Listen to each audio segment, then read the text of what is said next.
Oi, gente, meu nome é Vanessa. Bem-vindos ao Simpósio do Mercado de Dados e hoje a gente vai falar um pouquinho de como contratar um bom profissional para a sua área de dados.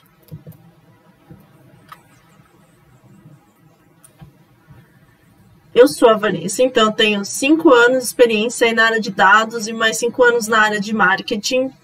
Eu sou líder de uma comunidade desde 2018, que a gente tem mais de 3 mil pessoas, o BI na prática.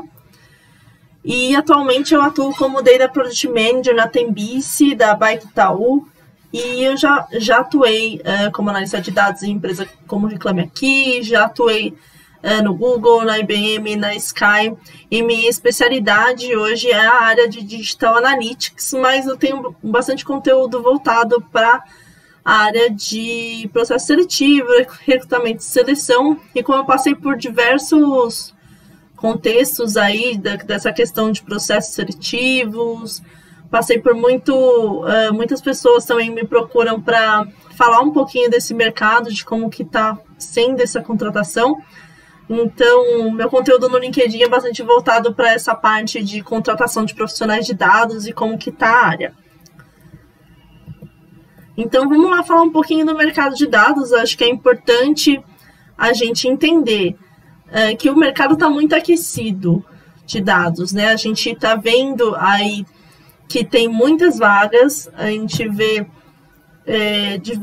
todos os dias, dentro do que eu faço hoje para a comunidade, é um projeto de divulgação de vagas de dados. Então, hoje eu divulgo muitas vagas novas por dia. Então, os profissionais estão sendo muito assediados, principalmente os mais seniors, e a gente não tem capacidade atual de preencher todas essas vagas sem que a gente faça a contratação de profissionais mais júniors ou até estagiários. E uma coisa até legal que está acontecendo é que está começando a ter muito estágio na área de dados. O que até uns 6 meses atrás eu não estava vendo nenhum tipo de estágio. Eu vi estágio na parte de análise de dados, mais voltado para marketing, como CRM, Growth, mas a gente não via esse tipo de estágio de análise de dados, estágio de engenharia de dados, estágio para ser cientista de dados. Então, isso é muito importante, esse movimento de mercado, para a gente conseguir trazer conseguir suprir essa necessidade. A gente está muito perto do mercado de tech, né, de desenvolvedores. Hoje a gente tem muitos desenvolvedores se formando, mas ao mesmo tempo a gente tem muitas vagas, né? A gente até costuma brincar que o desenvolvedor é o novo operário, né? Sem desenvolvedor hoje, você não consegue fazer quase nada na sua empresa, principalmente se você for uma empresa de tecnologia. Então, o profissional de dados, ele está chegando nesse mesmo nível de mercado. É um mercado extremamente aquecido, os seniors não são suficientes para a necessidade de seniors no mercado. Então, esse é o nosso cenário que a gente está hoje.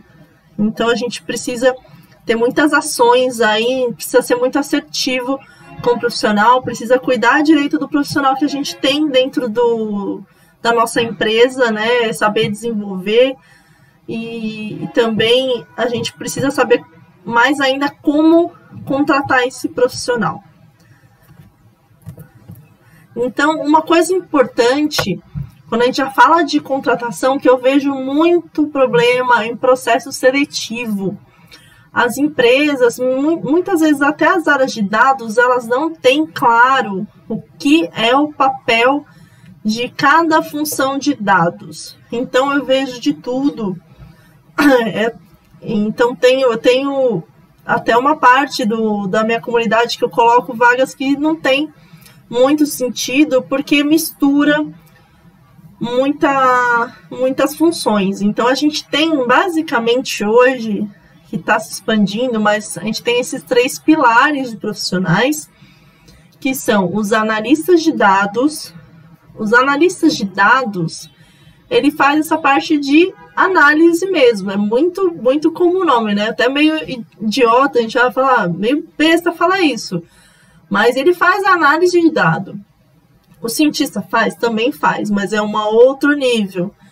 Então, a gente precisa entender que aquele analista é aquele cara que ele entende a área de dados como um todo, mas ele é responsável por dentro desses dados, já bem estruturados, com boa qualidade, trazer insights que façam diferença para a empresa. Então, esse analista ele tem uma carga muito grande de conhecimento na parte de negócio.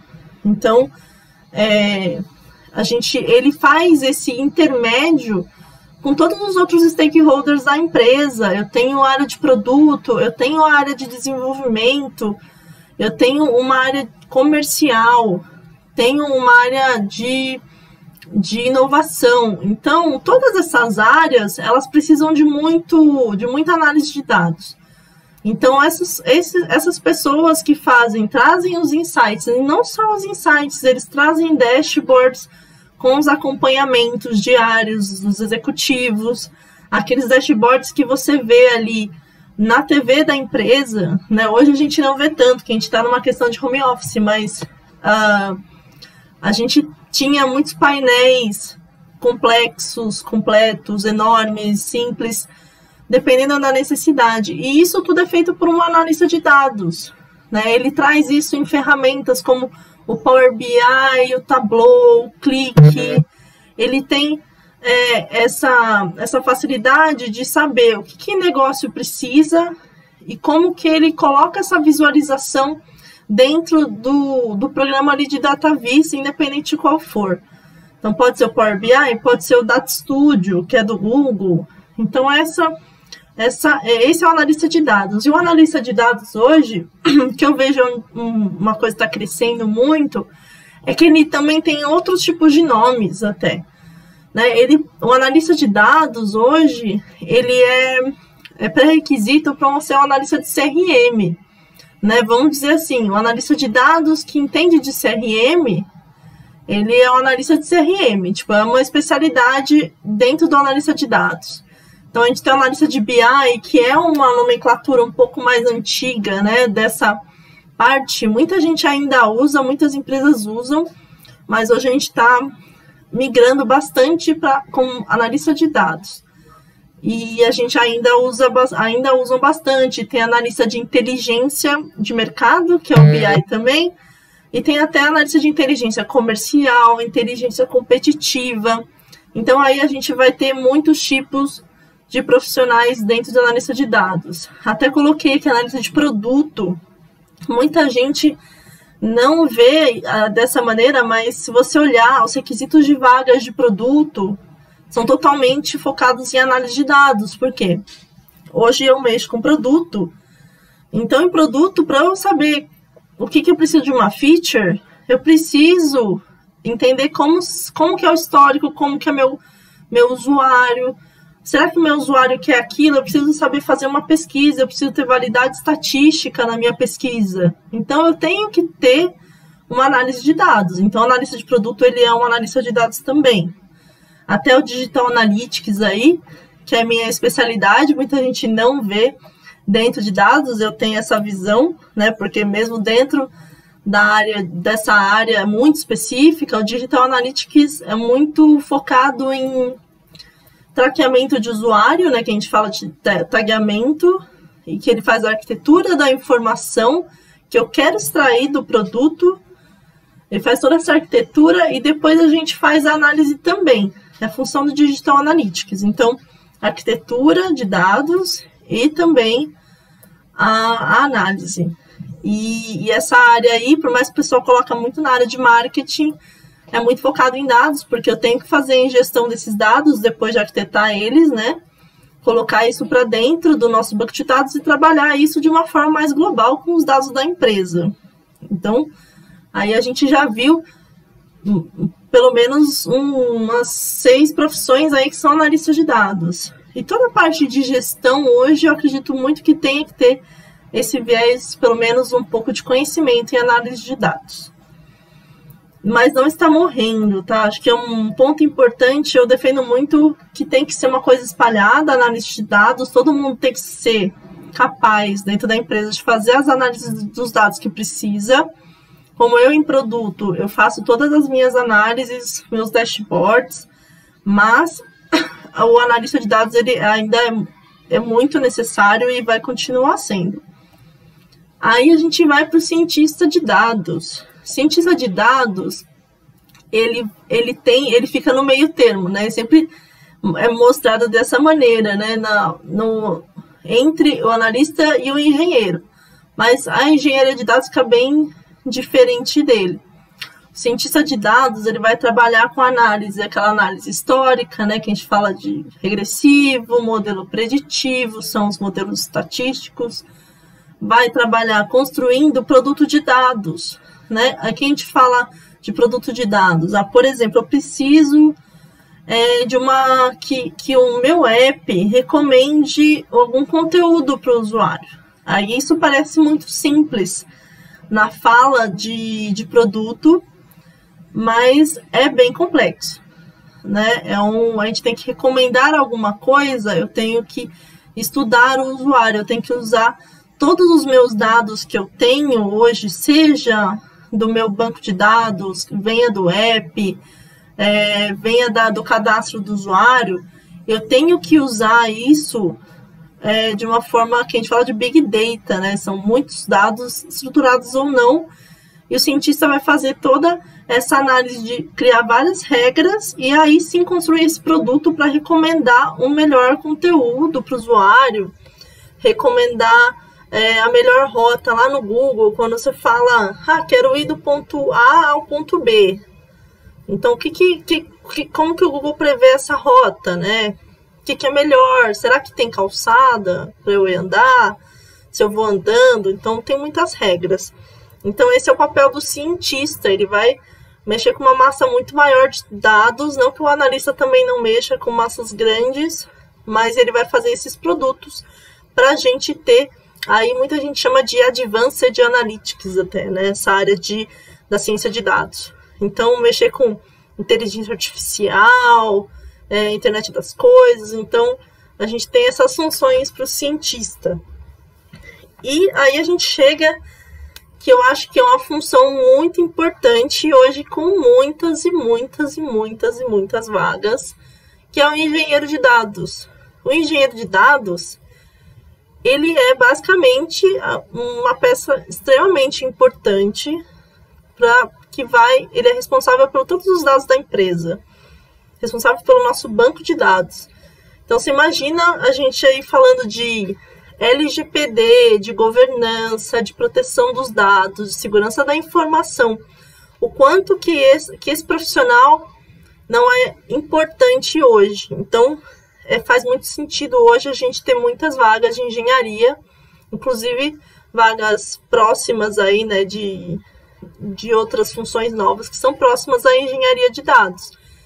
E isso é muito, muito importante, porque muitas empresas estão vendo o valor, né, que os dados é onde tem o valor da empresa, né? Não, antes a gente estava com um comportamento que era o comercial o mais importante, e hoje eu vejo muito que a área de dados ela não tem o dinheiro ali na hora, né? Que a gente fala, dá lucro, não dá lucro, a área nunca vai ter um lucro direto, mas ela certamente disponibiliza informação suficiente para dar muito lucro para a empresa. E a empresa que tira essa informação e estrutura essa área de forma muito certa consegue tirar muito lucro.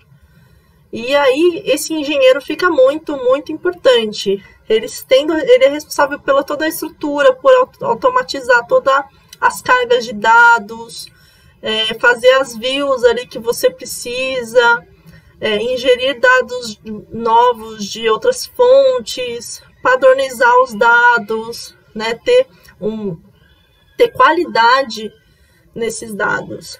Então, isso é responsabilidade do engenheiro. Então, hoje, em qualquer empresa que já começou um pouco lá atrás a fazer a parte de análise, já sentiu a necessidade do engenheiro, né? Porque viu que o banco de dados está me dando a mesma informação 2 vezes, porque tem acento, não tem acento, Então, precisa de uma padronização, precisa de uma qualidade desse dado. Então, a gente precisa muito desses engenheiros, até porque eles automatizam esses pipelines e padronizam de um jeito que a gente consiga fazer as melhores análises. E quanto mais estruturados, bem estruturados tiverem esses dados, mais fácil fica o trabalho do analista e do cientista. Então, o cientista também trabalha no dado não estruturado, mas ele tem, se for mais, quanto mais estruturado, melhor. Então, aqui a gente já chega no ponto, como eu falei, está muito aquecido o mercado. E a gente tem diversos pontos aí que a gente tem várias estruturas de empresa, a gente tem vários pontos, né, de maturidade de empresa, e a gente precisa saber como que a gente valoriza a remuneração desses profissionais, né? Como que a gente valoriza o profissional na parte de remuneração. Aí já tem muita gente que vai falar, mas dinheiro não é tudo. Mas se você estiver fora da média de mercado, você vai ter muita dificuldade para fazer uma contratação. Se você tiver ainda se você quiser contratar um analista sênior e tiver ali na média de mercado, ainda vai ser mais difícil, porque ele já está, a gente vai ter que pensar, o profissional já está trabalhando, ele já está numa posição que ele gosta, que é ser um analista de dados sênior. Então, se ele estiver relativamente feliz na empresa dele, a gente tem que ter uma remuneração muito atrativa para esse profissional. Então, aí eu coloquei algumas faixas só para a gente entender mais ou menos como que está o mercado. Eu tenho algumas fontes, as fontes desse tipo de informação é bem complicado. Tem fonte do Glassdoor, usei o Vagas, usei um pouco do meu conhecimento diário também, que eu converso com bastante gente. Então, a gente tem umas faixas aí para júnior, tem algumas empresas que vão ficar um pouco impressionadas, mas essa faixa que a gente tem, dependendo do tamanho da empresa e a estrutura, tá? Isso é muito importante da gente entender que a estrutura, ela interfere muito no salário. Mas um analista de dados júnior, quando a gente fala de um júnior, a gente pensa num analista que ainda não tem muito conhecimento. Então, a gente precisa ter uma estrutura já para contratar esse analista. Mas ele tem essa faixa de 3 a 5 mil, tem o pleno aí de 4 a 7, o sênior já está um analista de 6 a 9, o especialista aí de 7 a 12. Coordenador e gerente tem faixas maiores, porque depende muito da estrutura. Então, o gerente de dados, que pode ser o head de dados, ele pode cuidar mais de uma coisa. Ele pode cuidar tanto da análise quanto da parte de ciência de dados. O coordenador geralmente cuida especificamente ou de análise ou de ciência, ou às vezes de tudo. Por isso que depende muito do tamanho da estrutura que você tem. Então, vamos lá para o cientista. Então, vamos lá, o cientista é uma profissão, basicamente uma escadinha, tá? Então, analista é o que vai ter a remuneração menos agressiva, aí a gente vai ter o cientista e, por último, o engenheiro hoje, que é o melhor remunerado. Então, o cientista júnior aí já ganhando de 6 a 8 mil, né? Nessa faixa de júnior, tem poucos cientistas no mercado e hoje tem um pouquinho de vaga, ainda as vagas júniores ainda não são muito comuns. A gente tem o cientista pleno de 7 a 10, o sênior aí com um pouco mais de remuneração, 9 a 14, e o coordenador aí de 15 a 20. A parte de cientista vai depender muito sempre da estrutura. O cientista, para a gente entender um pouquinho, não é obrigatório na tua empresa, depende muito do seu objetivo da área de dados, mas, por exemplo, quando você quiser fazer algum modelo para entender a meta, que meta que eu preciso alcançar de cenários mais reais. Então, o cientista vai te ajudar, por exemplo, no comercial a fazer metas em cenários mais reais para te ajudar aí no próximo quarter ou no próximo ano fazer um planejamento ou fazer um produto de dados também. Então depende muito do nível